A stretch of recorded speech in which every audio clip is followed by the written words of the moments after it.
Hi everyone! I-flex ko lang po itong bahay na pabenta. As you can see, ang bahay na yan, it looks like ready for occupancy. Ito yung first model house namin dito sa Laureana Grand Plains. Ang bahay na ito ay nakatayo sa lot 8 and facing sunrise din. So maganda yung position niya kasi paglalagpas na po ng tanghali, hindi na po siya masyado mainit sa harapan ng bahay. So let's see the inside of this house para mas meron kayong idea kung ano po yung talaga yung design sa loob ng bahay and even both sides and the back portions of this house. Upon turnover ng bahay, naka-landscape na po yan as per package na rin. Ang kagandahan kasi mag-acquire ng ganitong property na ready for occupancy through housing loan, hindi na kayo mahirapan pa during sa construction ng bahay. Andito tayo ngayon sa covered carport guys, sa fit po dyan ang any type of SUV. Ito po yung entry porch natin. Siya nga pala guys, ang lot area nito is nasa 180 square meters. Then ang floor area naman nasa 97.94 square meters. So ang bahay is single detached po. Ibig sabihin,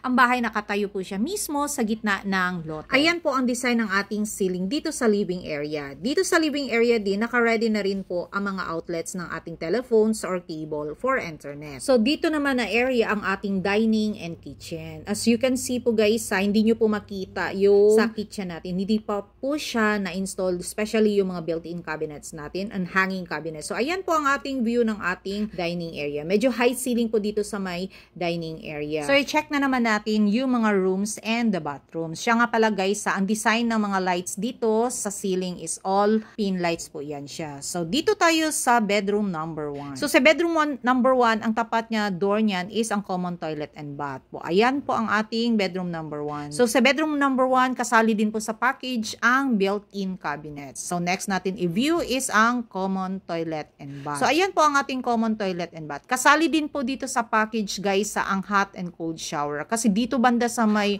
Laureana Grand Plains, super ang lamig talaga ng tubig nila. So next na silipin natin ang number 2 na bedroom. So almost the same lang po sila ni bedroom number 1 and kasali rin sa package dyan ang built-in cabinet. So lahat ng lights dito sa mga bedrooms is pin lights po siya. And every rooms naman po, meron na po siya nakaabang na window for AC na 1 horsepower po yan. So next na silipin natin ang ating master's bedroom. So ang ating master's bedroom nakakaiba po siya sa ibang mga existing bungalow house natin sa Illumina, ganon. So pagpasok natin dito sa master's bedroom, hindi nyo po talaga makita agad-agad yung beds and the toilet and bath. Siya nga pala guys, hindi po naka-design dito ang walk-in closet. Pero ayan po ang ating master's toilet and bath. So meron din po yan siyang hot and cold shower. Kasya nga pala dito sa master's bedroom ang king size of bed and even doon sa ating dalawa pang mga room. So ayan ang ating design ng master's bedroom. So i-check na naman natin yung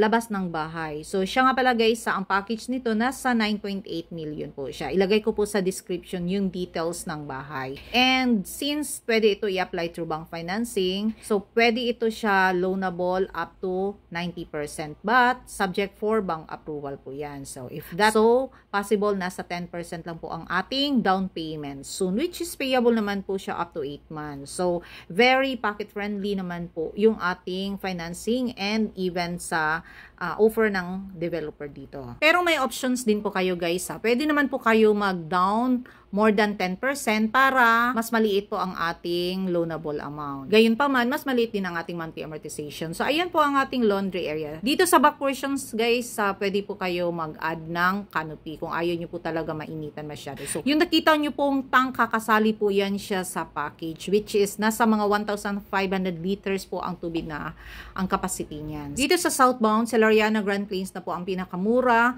na house and lot package sa lote na 180 square meters ang sukat. At the same time, yung package ng bahay nila. So until my next video, bye!